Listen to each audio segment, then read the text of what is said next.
अजय देवगन की भूज मूवी की shooting cancel हो गई है। क्या? तुझे कैसे पता है? हेलो ऐप से देख, ये है हेलो ऐप। जैसे ही आप हेलो ऐप डाउनलोड करते हो, उस पर सर्च बार में हेलो ट्रेंड्स मिलेगा, जिसमें सभी ट्रेंडिंग न्यूज, वीडियोस, आर्टिकल्स मिलेंगे। उससे आप डे टू डे इन्फॉर्मेशन से अपडेट रह सकते हो। ये तो बहुत अच्छा ऐप है। मैं अभी डाउनलोड करके खुद को अपडेट करती हूँ।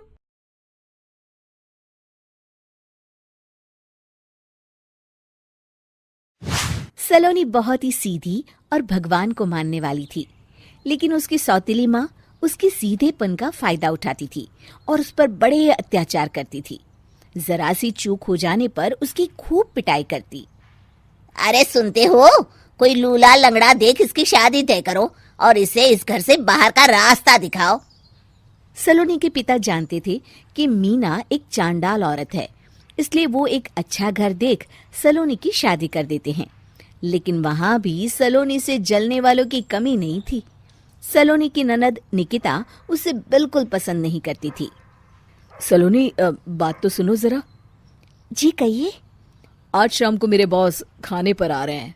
ध्यान रहे उनकी खातिरदारी में किसी प्रकार की कोई कमी नहीं होनी चाहिए।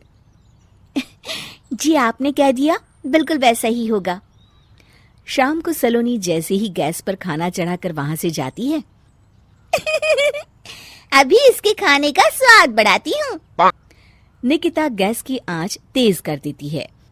थोड़ी देर में देखते ही देखते सारा खाना जल जाता है और पूरे रसोई घर में चारों तरफ धुआं फैल जाता है। अब आएगा मजा। माँ जल्दी आओ, यहाँ देखो सलोनी ने किचन में आग लगा दी। अरे तेरा सत्यानाश हो, कल मुही तूने ये क्या कर दिया? सलोनी की सास उसे बहुत डांट फटकार लगाती है। तभी मोहन अपने बॉस के साथ घर में प्रवेश करता है। अरे भाई मोहन, ये क्या तुम्हारे घर का क्या हाल हो रखा है? लगता है खाना जल गया है। चलो खाने का प्रोग्राम कैंसिल करो, मैं अपने घर जाके खा लूंगा। सर, दरअसल सर मुझे माफ कर दीजिए। अरे कोई बात नहीं, घरों में ये छोटी मोटी बातें होती रहती है। मैं समझ सकता हूँ, फिक्र मत करो, मैं नाराज नहीं हूँ और इस बात का तुम्हारे प्रमोशन पर भी कोई असर नहीं पड़ेगा। चलो अब चलता हूँ मैं।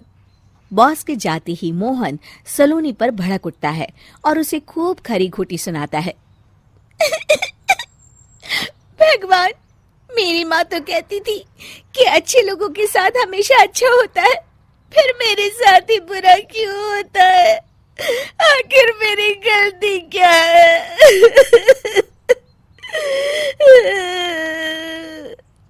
तभी आकाशवाणी होती है।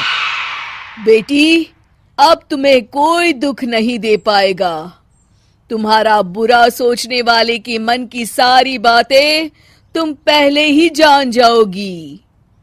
अगले दिन सलोनी निकिता को चाय देने उसके कमरे में जाती है। तब निकिता के मन में कुछ बातें चल रही थी। कल तो मैंने सिर्फ खाना जलाया था, अब तू देखती जा सलोनी, तेरा इस घर में जीना हराम कर दूंगी। अच्छा, तो ये बात है, अब इसे सबक सिखाना ही पड़ेगा। कुछ दिनों के बाद, सलोनी, मेरे कपड़े जल्दी से प्रेस कर दो, ऑफिस के लिए देर हो रही है। सलोनी मोहन के कपड़ों के पास प्रेस गर्म होने के लिए रख देती है और अपने कमरे में चली जाती है। तभी हॉल में निकिता आती है। सलोनी चुपके से उसे देख रही होती है। आज अगर मैंने ये कपड़े जला दिए, तब तो पक्का मेरा भाई इस सलोनी की बच्ची को धक्के मार के घर से बाहर निकाल देगा। अरे तू क्या मुझे निकलवाएगी? महादेव है मेरे साथ।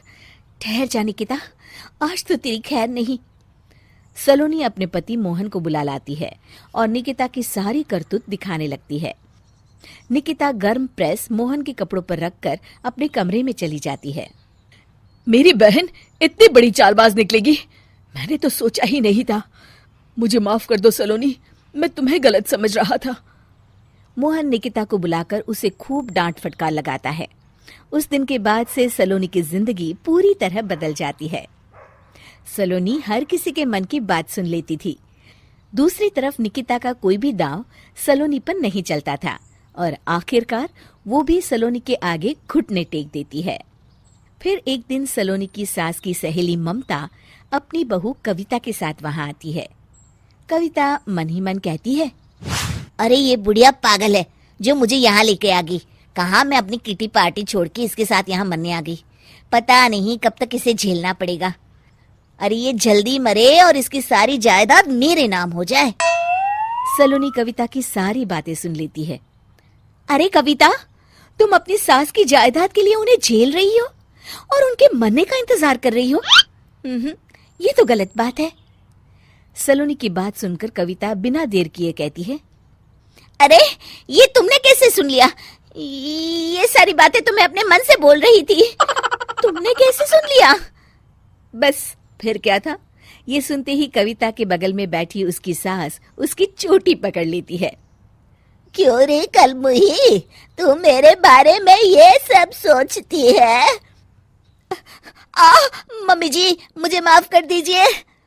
बड़ी आई मेरी जायदाद लेने वाली। मैं आज ही अपने वकील को बुलाकर सब कुछ छोटी बहू के नाम कर देती हूँ। चल घर चल, आज तेरी अच्छी खबर लेते हूँ। इस तरह सलोनी लोगों के मन की बातें सुन लेती थी, लेकिन धीरे धीरे सलोनी को एहसास होता है कि उसके आसपास के सारे लोग एक दिखावे की जिंदगी जीते हैं और सब एक दूसरे के बारे में बुरा ही सोचते हैं। हे भगवान, दुनिया में कैसे लोग हैं? सबके मन छल कपट से भरे हैं। मैं तो लोगों के मन की बातें सुन सुनकर तंग आ चुकी हूँ।